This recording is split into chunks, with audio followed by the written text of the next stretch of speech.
Rome எரிந்தது. காரணம் சோதோமின் பாவம், சோதோமின் அக்கிரமம் கொழுந்து விட்டு எரிந்தது. அதுக்கப்புறம் பார்த்தா இந்த உலகத்துல சரித்திரம் சொல்லுகிறது, ரோம நகரம் தீப்பற்றி எரிந்தது. ரோம் எரிந்தது. எதற்காக?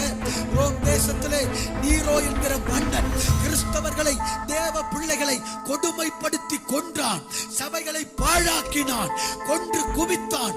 தேவ கோபம் உண்டானது. ரோம் நகரம் பற்றி எரிந்தது.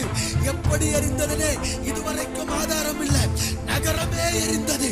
ரோம் எரியும் போது இந்த நீரோ மன்னன் பற்றி எரிகிற ரோம் தேசத்திலே சென்று போனான் என்று சரித்திரம் பதிவு செய்கிறது.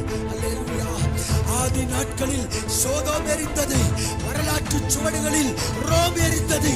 இன்றைக்கு கலிபோர்னியா எரிந்து கொண்டிருக்கிறது. அல்லேலூயா.